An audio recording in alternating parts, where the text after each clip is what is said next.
My baby boy has a lot of bad dreams. I didn't pay much attention to this new one at first. He woke me up screaming in the middle of the night last week. I had only just gotten to bed, too, after staying up late cleaning the kitchen. I was groggy, and, I'll admit, a little pissed when I came into his room. Whenever he wakes up from a nightmare, he calls out to me in the same whimpering voice that breaks my heart and drives me crazy. "Mommy, I don't want to go. I don't want to go there." "Hush, it's okay, Sammy. You're safe." I sat at the foot of his bed and he leapt into my arms, burying his face into my chest. I stroked his hair. This was the third time in the last few weeks that he had woken me up like this. It was starting to be a problem. I wasn't getting enough sleep already, and it was affecting my work. But what was I supposed to do? Just let the kid cry himself back to sleep every night? I know how that feels. I never had anyone to hold me as a kid. I couldn't do that to him. This night was worse than usual.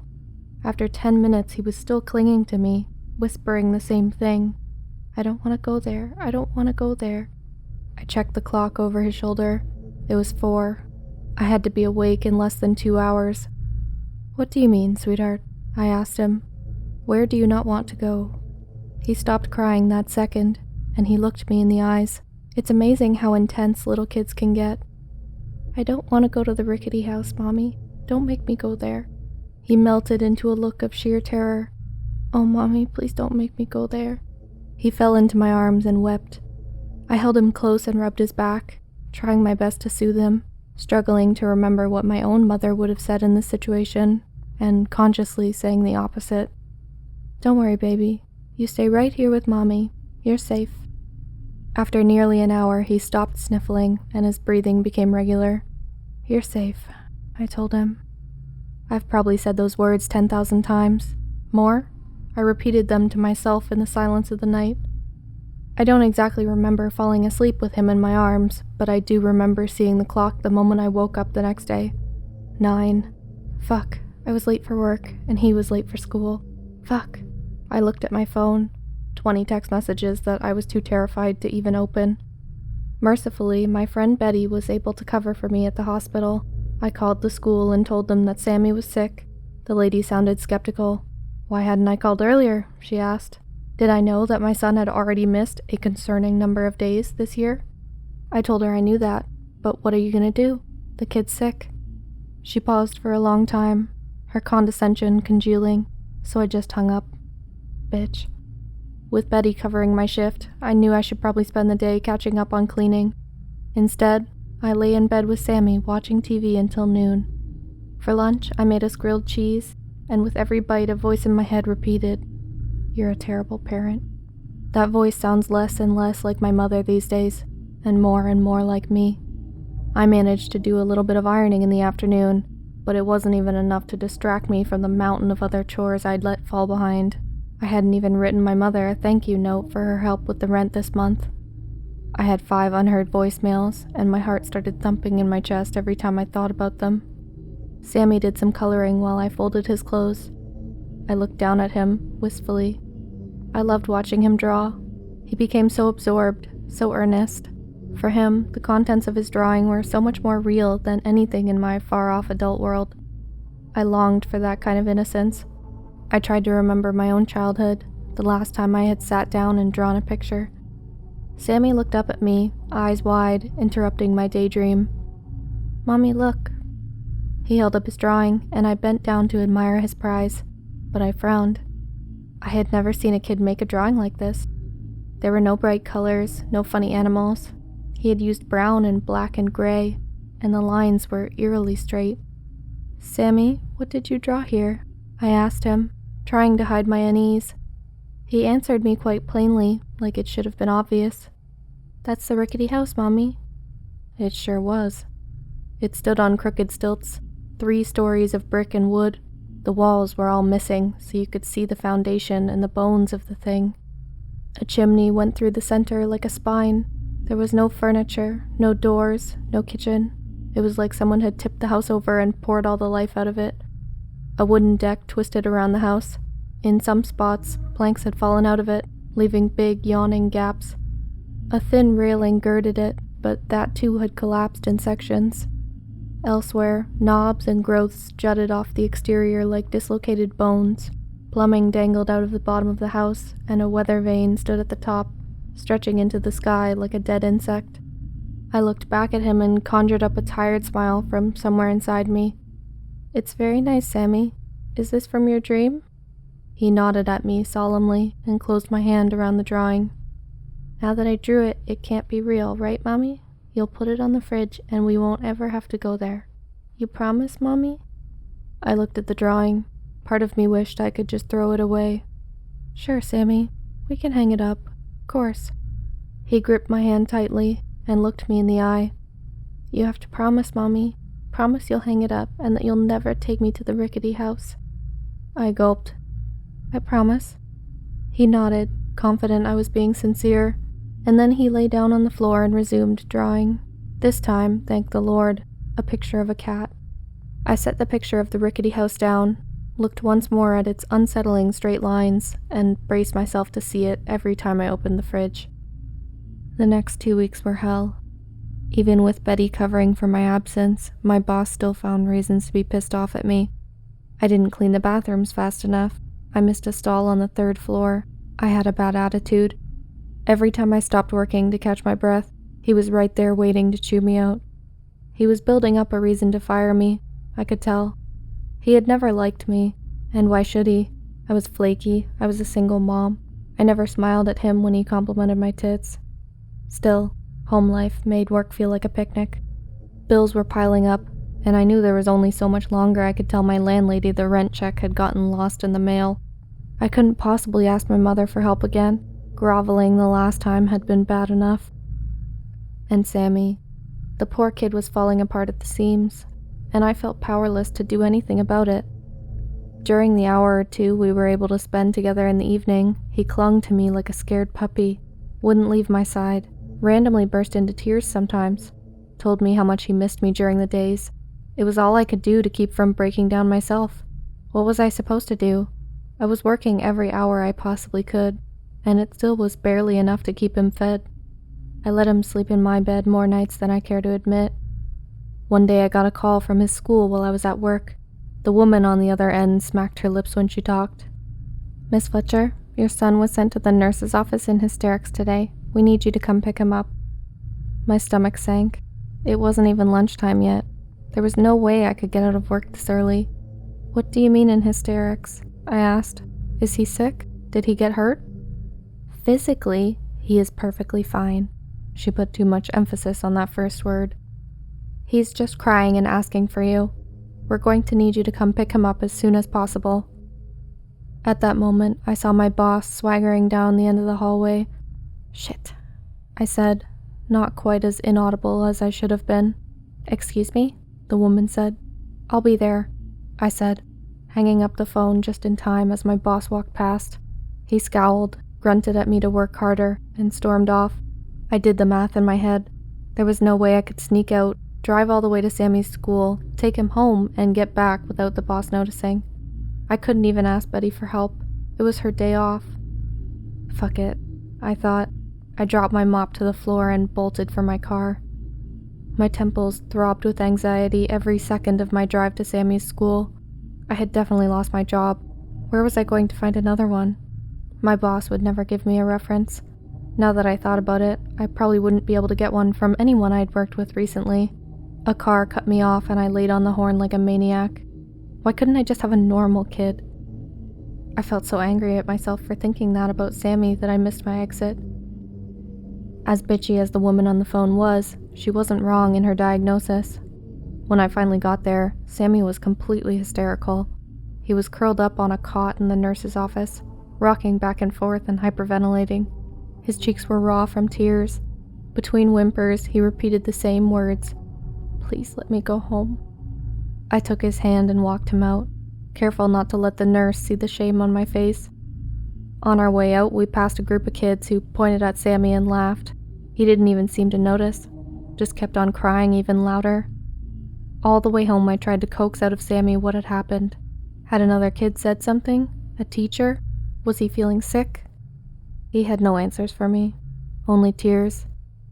I made spaghetti for dinner, his favorite, but he barely touched it. I put on a movie for him and even let him sit in my lap, but he was inconsolable. I did notice that he looked fretfully at the drawing hanging on the fridge a few times, but I paid it little mind at the time. By the time he fell asleep, I had no better idea what had set him off. All I knew, I thought, as I laid him in bed and kissed him, was that it had better not happen again. The thought of having to find another job kept me from falling asleep, so I puttered obsessively into the night, reorganized the pantry, clipped coupons, wrote a letter to my mother thanking her, then crumpled it up in the trash. Finally, I broke down and opened a bottle of wine. Just one glass, I told myself, but I emptied it fast. Another bottle soon joined it, and before I knew it, I had collapsed on the couch, still in my makeup. I woke with a start to my phone vibrating. Fuck, I had slept in again. I had a momentary rush of relief when I remembered I didn't have a job to be late for, but then a secondary panic when I realized I had to take Sammy to school. Luckily, it was only 7:15. There was still time if I threw on his clothes and shoved a Pop-Tart into his mouth as we rushed out the door. I was shouting at Sammy before I was in his room. "Sammy, come on, we're gonna be late." I froze as soon as I opened the door. Sammy was not curled up in his bed asleep, but wide awake on the floor. He had rolled up his rug and tossed it into a corner. On the hardwood beneath it, he was busy at work. A picture, drawn with magic markers, stretched from wall to wall. He was still working on it as I entered, sketching with a maniac focus that my presence had not interrupted. Anger rose in my throat before I could even process what Sammy was drawing. I work my ass off for this kid. Lost my job to pick him up when he breaks down crying at school, and he pulls this shit on me? God knows how long this would take to clean up. Without thinking, I stepped angrily towards him and wrenched the markers out of his hand. He looked up at me, as if broken from a trance. "Sammy," I shouted, not nearly as loudly as I wanted to. "What do you think you're doing? You know you can't draw on the floor. You know this isn't okay." His lip quivered. There were big circles around his bloodshot eyes, and I wondered if he had stayed up all night. I had to draw this, Mommy. He told me if I didn't, we would both have to go to the rickety house. He told me, Mommy, I promise. Please don't get mad at me. I had to do what he told me." "What, who told you?" I shouted as I grabbed a fresh change of clothes out of his closet. "The man," he said, as if it were necessary that I understand him. "The man at the rickety house. He told me. I don't like him, but he never lies. He has no skin, Mommy. He has no skin, and he always smiles, and he never, never lies." I didn't have time for this. I pulled Sammy to his feet and dressed him. "Young man, you are in big, big trouble. We'll talk about this when you get home. But right now you are going to school, and I don't want to hear one word." I dragged him into the kitchen and stuffed him into a pair of shoes. No time for brushing teeth today. I pulled into the carpool lane at Sammy's school and put the car into park at 7:59 on the dot. I jumped out the car, yanked open his door, and unbuckled him from his car seat like a fucking ninja. Nobody was gonna call me a bad mom today. A jobless loser? Maybe. A nervous wreck? Definitely. But nobody was going to call me a bad mom. "Come on, Sammy. It's time to go to school. You're running late." His face told me everything. The lip quiver, the sniffle, the dread in his eyes. He was seconds away from a complete meltdown. "Come on, Sammy," I said, my voice shaking. Other parents were starting to look at me. A car behind me in the line beeped. "Let's go to school. Don't you want to see all your friends?" He just shook his head. I tried again. "Sammy, you have to go to school today. You have to. Please. For Mommy?" I held my hand out to him. He looked pale as a sheet, but after a few seconds he slowly got out of his car seat, took my hand, and stepped out of the car. I cheered internally. For Mommy worked every time. I patted Sammy on the back and kissed him on the cheek. "Go have a fun day, kiddo," I said. He squeezed my hand, let go, and ran towards the school. Right as he put his hands on the door, though, he turned back to me and said quietly, "I miss Daddy." Then he was gone. As I walked back to the car with my heart beating out of my chest, I couldn't even hear the chorus of honking cars and swearing moms. I felt sick all the way home. He was acting out. Of course he was acting out. I should have expected this. Everyone told me to. But did that mean I was supposed to just let him get whatever he wanted? Did I need to spend more time with him? Or give him more time by himself? This would all be easier if I could afford to get him a child psychologist. Or hell, if I could get myself a psychologist. As it stood, I was out of money, out of options, and completely lost on what to do for this poor, impossible child. I knew I needed to look for a job, or at least call the hospital to see if I had actually been fired.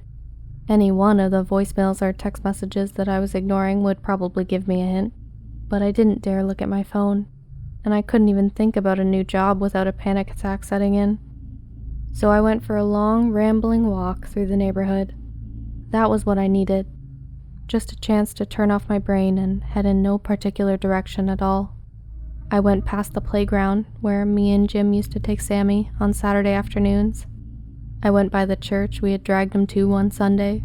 His screaming convinced us to never try it again, and we got pancakes instead. I had been so happy back then. We all had. I even went by the bar where Jim and I had first met, all those years ago. A bar. Such a funny place to meet. I told my mother we had met through work. I'm not sure why I lied about that. Jim never got the chance to ask me. I probably walked close to 5 miles before the hunger in my belly became unbearable. Half a Pop-Tart in my pocket was all that I had eaten so far. I realized as I wolfed the rest of it down that I was still in the same clothes as the night before. There was even a hole in the knees of my jeans. That made me laugh for some reason. It was all just too much. As I came back to the apartment, I took some time to look at all the construction they'd been doing on our block. Usually I was in such a rush to get wherever I was going that I didn't even notice which houses were torn down, which old mom-and-pop shops had been replaced by the chains. There was very little of the old neighborhood left anymore. All the little brick one-stories and mini apartment complexes like my own were being bulldozed for expensive condos, for expensive people. There was a luxury apartment building going up right across the street from me, in fact. A sign reading, "Now leasing, West Hill Towers," flapped in the wind above the construction site. I stared at the construction site, and it stared back. They were far along in the process, but it was still nothing but concrete foundations and steel girders. Scaffolding covered some sections, but in others I could see straight through to the pit of the earth below. There was no one working at this hour, their lunch break probably. I stood there, alone, with the skeleton of a building, counting its cage-like crossbars. I didn't know how big the property was, but as I stared through the interminable steel ribcage, it seemed to stretch backward infinitely. I lingered longer than a normal person should, perhaps. Blame the rickety house. As soon as I got home, I headed back upstairs to Sammy's nighttime misdeed and determined how long it would take to clean. I thought to myself, with little comfort, that at least I didn't have anything else to do. What I found was startling. Although at first glance it had looked like pure scribble-scrabble, I found upon closer analysis that he had recreated his original illustration, only far more meticulously. This second, larger rickety house wasn't just bare outlines anymore, but a richly detailed labyrinth of crumbling construction and shambled rooms. Staircases that went to nowhere, frameless doors that opened to brick walls, a cracked bathtub in the middle of the living room, a small society of mice living in the walls. None of the rooms had walls, paint, or any finishing touches at all. Most were missing floorboards. I marveled for a long time at the complexity of the thing. Was my kid gonna grow up to be an artist? Or maybe a psychopath? I tried to push aside such thoughts as I got on my hands and knees and began to scrub the damn thing away. It took a long time. Longer than I thought it would, considering he had done it in magic markers. But the more I erased, the more little branches of the house I found. Extra rooms hidden under the bed, staircases climbing into the hallway. I swear that I scrubbed away the same damn parts of the drawing over and over again. I ended up going through a whole roll of paper towels. After nearly an hour, though, I was finished. The room was clean, cleaner than it had been in months, actually. I stepped back and admired my handiwork. I frowned and cursed out loud. In the corner of the room, in a spot I knew I had already cleaned, there was one last drawing, taunting me.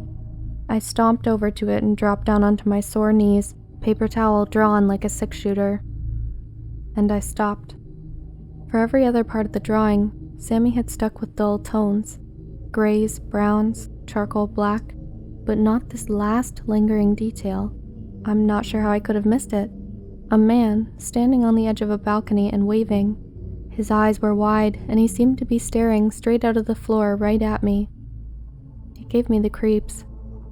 He wore a gray suit, and his face and hands were a bright shock of scarlet. His smile, though, was wide and pearly white. "He has no skin," Sammy had said. "He has no skin, and he always smiles, and he never, never lies." I scrubbed and I told all the voices inside my head to stop screaming, to shut up for once in my goddamn life, but they didn't listen. They never do. So I scrubbed and I kept on scrubbing until my fingers bled. At the end of it, though, the man on the floor was smiling even wider. My memory of the next few days is hazy. I know that I picked up Sammy from school after scrubbing his room that day. I remember hearing him sobbing in the back seat on the drive home, and not even being able to ask him what was wrong. Eventually he gave up, joining me in silence. I think that I got us McDonald's for dinner. I really couldn't tell you. I can recall only a few more lucid moments from that week. Driving Sammy to school in the mornings, him asking me the occasional question, frightened by my quietness, sitting on park benches, staring into space, not thinking about work or the bills or the rent or anything at all. Waking up every morning with Sammy in my arms, unsure whether we fell asleep that way or not. It was like I was sleepwalking through life. I don't think I said 3 words the whole week. On Saturday morning I snapped out of it. I woke up with a pounding headache, like a hangover, only far worse. My stomach was hollow, and every bone in my body was aching. Once again, Sammy was asleep in my bed next to me. I looked at his little sleeping face, illuminated by the first light of the morning, and I started to cry. I kept it quiet at first, not wanting to wake him, but once I started, the tears just came pouring out. It was like everything that had happened in the last week, the last month, the last 3 years, all caught up to me at once. Despite my best efforts, Sammy woke up to find his mother crying. "Mommy?" he said, in a groggy voice. "What's wrong? Why are you crying?" I sniffled, attempting to push away my emotions back where they belonged. "Don't be silly, Sammy. Mommies don't cry. Shh, go back to sleep." I couldn't fool him, though, and I couldn't stop my tears. Without saying another word, he wrapped me in a big hug like a steel vise. I smiled a little and squeezed him back. As long as we stay right here and never let go of each other, I thought, nothing else can hurt us. Sammy said in a muffled voice, "Did he come to you last night too?" "Who, Sammy?" I asked him, dreading the response. "The man from the rickety house." "No, not him." Before Sammy could finish, the doorbell buzzed angrily, yanking us back into a world beyond the two of us under the covers. I groaned. Who would visit me at this hour? I checked the clock. It was almost 9 o'clock. Still too early on a weekend, in my opinion. There was no way I could face any visitors. I kissed Sammy on the cheek and asked him for a familiar favor. "Sammy," I said, "can you look through the peephole and tell them I'm not home?" He nodded. He liked doing this, I think, because it made him feel like a grown-up. He bounded out of bed in his Buzz Lightyear pajamas, and I rolled back under the covers.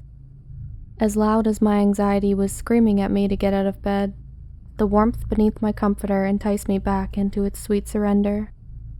But as soon as sleep beckoned, Sammy's voice from the other room thrust me back out of it. "Mommy," he yelled excitedly. "Grandma's here. Can I let her in?" A familiar icy terror shot through my bones. I leapt out of bed like a child caught with his hand in the cookie jar, thinking over and over, "Not her, not today. Please God, not her." It was no use. I looked around the bedroom. Crumpled sheets had fallen to the floor, alongside several days' changes of clothes. A dirty plate sat accusingly on my nightstand. A pile of tissues overflowed from my wastebasket. If this was the bedroom, I shuddered to imagine what the rest of the house looked like. I heard Sammy again. "Mommy, Grandma wants to come in." "Just a second, Sammy. I'll come open the door." I frantically stuffed my dirty clothes in the hamper, made the bed one-handed while I wiped dust off my dresser with the other. It was no use. I shut my eyes to the mess in my room and tried not to look at anything else in the apartment as I made my way to the front door. Sammy hovered by the door, jumping up to look through the peephole. I said a little prayer and undid the latch. My mother has terrific posture for someone her age. It's terrifying.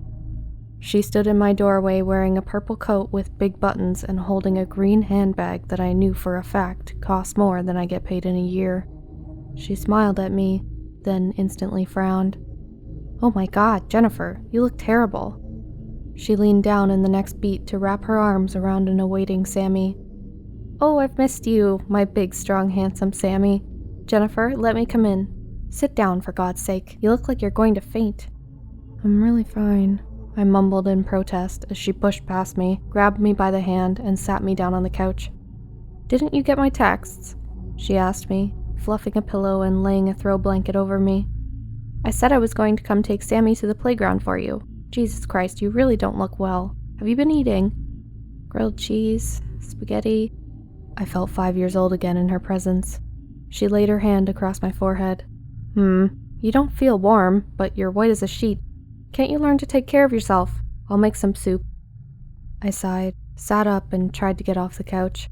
"Please don't make soup, Mom. I'm fine, just a little under the weather." "Don't you dare stand up," she snapped at me. She was already in the kitchen, rooting through my cabinets for pots and pans. She could never remember where I kept anything.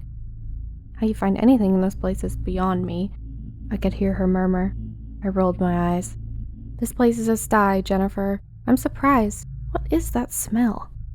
She hovered back into the living room, sniffing the air until she realized that the smell was, in fact, myself. She looked around the room, appraising it. Food stains on the sofa, muddy footprints on the rug, mouse droppings behind the TV. She spoke again with a tone of quiet horror. "Jennifer, honey, what's wrong?" "Nothing is wrong," I tried to say. "Leave me alone. I'm a grown woman." I wanted to say, "I don't need you here and I don't need your help." But none of the words came out. All I could muster was, "Sammy's been having bad dreams." And then the tears returned, and with them came the haze. Sammy played on the rug in front of me for the next few hours while my mother cleaned the house. I couldn't find the energy within myself to protest or join her. Guilt and shame registered as a distant throb that I knew I would deal with later. But for now I just had to sit there and absorb my mother's comments as I watched Sammy move around his toy trains in serious, solemn patterns that only made sense in his mind. "And I told you to call me whenever something like this happened. I don't know why you don't listen to me. You're just like your father in that way. You know that, don't you? At least Jim always knew to call me when you got like this, regardless of everything else." I heard but did not comprehend as she prattled for an hour about my health, my prospects, my father, the sorry state of my house and my life. I just took it because I didn't know what else to do. I took it and I stayed silent. At last, she stood in front of me with her hands on her hips. I could dimly tell that the house was clean again, could see the dust stains on my mother's designer clothes. I warbled out a flimsy, "Thank you." I don't think she heard me. "Honestly, it wouldn't have taken me so long except for Sammy's bedroom. Really, I'm shocked you let him draw on the walls. If your brothers had done anything like that when they were his age, your father would have taken out the belt so fast it would make your head spin." "Mom, I don't... belt?" I paused. Something that my mother had just said threw me off. Draw on the walls. I had just cleaned that room the other day. Was it possible that he had... My mother pressed on before I could respond. "And what drawings? I don't know what kind of TV you're letting him watch, but if I were you, I'd cut it off right now. Boys that age should be drawing happy pictures, not unwholesome ones. You even had one of them hanging up on the fridge? Honestly, it almost gave me a heart attack. I took it out to the trash. You're welcome very much." Sammy jumped up like a shot, throwing his toy trains to the wind. "You can't throw away my picture. You can't. You can't. You can't." His face turned bright red, and he tried to run towards the kitchen, but my mother put out a hand to hold him back.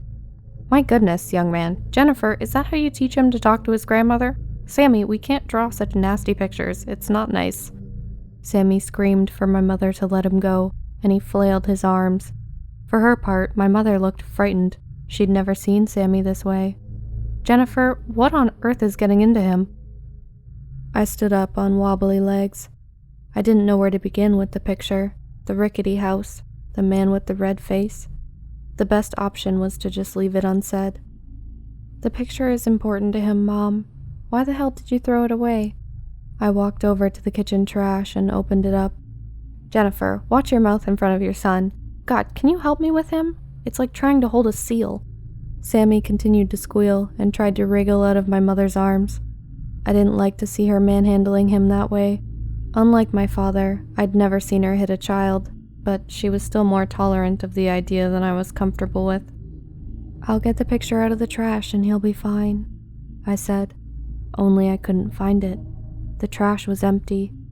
"Don't go rooting through the trash, Jennifer. What is wrong with you?" my mother said. "Anyway, I took it out to the dumpster.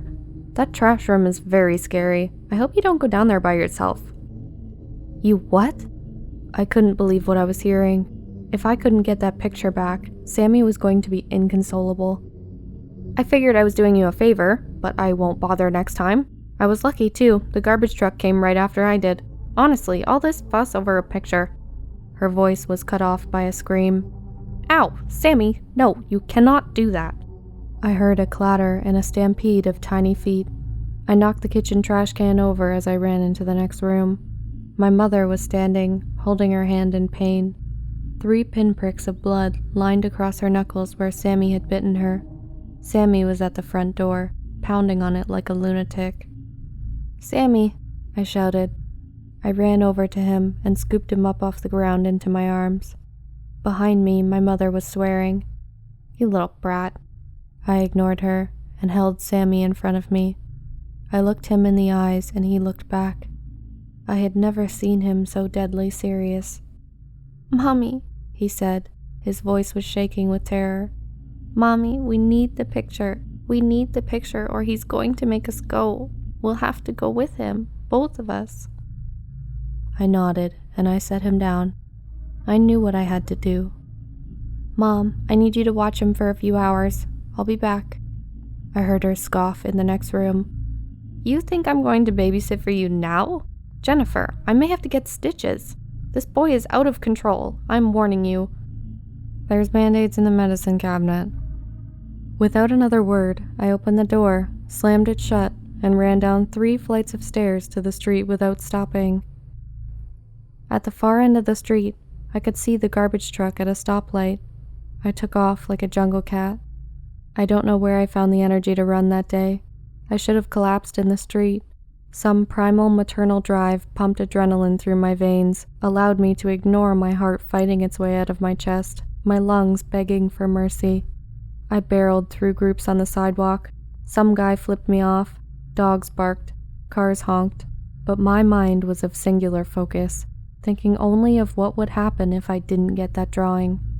Still, the truck stayed just out of my grasp, and when it took a right at an intersection before I rounded the corner, it left my sight. I stopped in the street and dry heaved. This was it. It was late in the day. It was undoubtedly bound for the dump. A few passers-by gave me dirty looks. This out-of-shape woman in her pajamas, sprinting like an Olympian, but I didn't care. I just heard Sammy's cries of fear ringing through my ears. I stepped onto a crosswalk, and a car sped past me, missing me by less than an inch. I jumped back onto the sidewalk, awakened from my stupor with a jolt. I could feel where the car had grazed against my skin. Death had just knocked on my door, and I had very nearly answered. It was fitting, actually, because as I looked around the intersection, which I had thought I recognized, I realized exactly where I was. The corner of Prince and Tulip. I'd avoided driving past here for over 2 years. This was the street where Jim was killed. The next moment, the whole world went quiet. The birds in the trees, the cars on the street, the people walking by. Every sound faded away, slowly at first, until all I could hear was my own footsteps. The sun felt funny on my skin, and I looked up and realized that was because it had disappeared. A large black cloud had passed over its face and cast the world into shadow. This is all in my head, I thought. It wouldn't be the first time. I tried to repeat this mantra to myself and focus on walking back home. My mother would be wondering where I had gone. Sammy was probably terrified. These practical concerns fought for the attention of my mind, but they did so in vain. My rational mind retreated as I tried to retrace my steps and realized I was completely lost. I had wandered into a neighborhood of old houses, big Victorian things with dead grass in the lawn and spiky iron gates, peeling paint and towers and widows' walks. I tried to stay out of this part of town, both because of Jim and because the houses themselves didn't want me there. It had been so long since I'd come this way that I had completely forgotten the way home. When I finally found it, or when it found me, I was almost relieved to be face to face with the thing.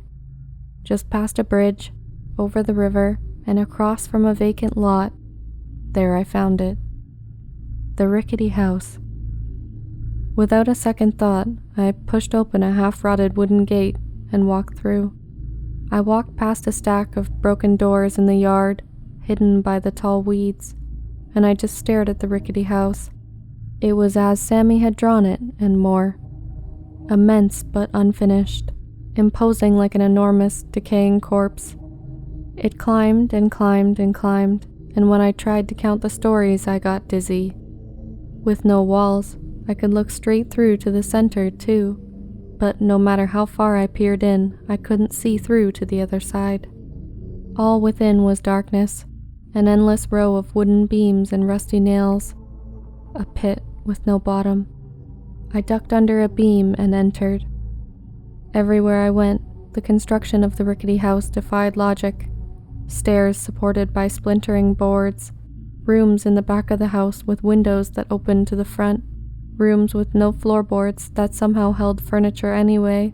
Even though I stayed on the first floor, half the rooms boasted a view from 5 stories up. Before long, I didn't know where I was any longer. In the back of my mind, I knew that I had made a terrible mistake, that I needed to find a way out of the rickety house soon, or I was never going to leave at all. But just as I had been drawn inside the house, I found no will inside of me to leave its decrepit hallways behind me. As the floorboards creaked beneath me and I could feel every wind outside causing the whole structure to sway, I only desired to go deeper and deeper into the rickety house. I wasn't looking for anything in particular. Quite the opposite, in fact. The more rooms I walked through, the more I lost. My thoughts, my emotions, my fear. Soon I had all but forgotten my name. I was in thrall of the rickety house, and I knew that if I allowed it to, it would chew me up and I would never see Sammy again. Sammy. Remembering his name turned something back on in my head. Remembering his big serious eyes and the way that they looked when he was scared to death. Remembering how it had felt to wake up with him that morning, and remembering that I would do anything in the world to keep him safe. I'm not in this alone, I thought, as I returned to consciousness. I have to get out of here for Sammy. The moment I had this thought, the whole house quaked, and I could swear that I heard a huge and angry roar. I ran through the rooms blindly, never looking back, completely unsure if I was going in the right direction. I tried to just go straight, but kept running into walls, so I pushed through every door I could find, desperate to reach an exit, a window, any way out. The house continued to shake around me and howl after my escape. Beams fell from the ceiling to block my path, but I simply vaulted over them. Doors slammed in my face and floors collapsed beneath me, but none of them were going to keep me from my son. Do your worst, I shouted. I'm not scared of you. I heard one last pained roar from the distant center of the house. Suddenly, I felt myself sliding forward as the floor beneath my feet began to tilt. I could hear nails being stripped from wood, and great big foundations being pulled from ancient earth. The entire house was toppling back and forth with me inside. Oh no you don't, I thought, defiant to the last. I was practically standing on the ceiling now, but I wasn't going to give up. I leapt through the air and grabbed a doorknob. As I turned it, the house began to tilt the other way. The door opened outward, and I tumbled through it, off a balcony, over the fence, and flat on the vacant lot across the street. I sat there for a long time, holding my aching leg. If I was lucky, I had only broken one bone, but the tears in my eyes were not from pain, but from relief. I had escaped. The rickety house would not have me today, and neither would I let it have Sammy. I looked back across the street, grinning defiantly at the crumbling colossus, and I screamed. The house was still intact, and still in the ground as if it had never moved. I couldn't even see the balcony where I had escaped.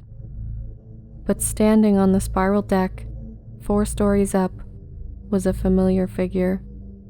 His face was wet and pink, and I could count the delicate veins as they throbbed against his forehead.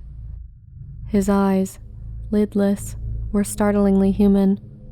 He held up a muscly, sinewed hand, waved politely to me, and tapped his wrist. He was wearing a watch. Soon, he mouthed at me. We nodded at each other, and he turned around and vanished into the rickety house. I limped back through the neighborhoods towards home. Now I could remember the path quite well, and was mad at myself for ever forgetting. As I walked, I thought of my mother, with a familiar mixture of frustration and pained fondness. Maybe she could stay with us for a few days while I looked for a new job. She would like that, and I probably wouldn't murder her. I also thought of Sammy. I thought of how much I loved him, and how much he drove me crazy, and how much he reminded me of Jim. But mostly I thought of one small detail, one that seemed insignificant, but I kept rolling over in my head. Sammy had told me that the man with no skin always smiled, and I don't think that was quite true, because if you have no skin, that also means you have no lips. It was a small detail, but an important one, because if he did have lips, I don't think he would have been smiling at all.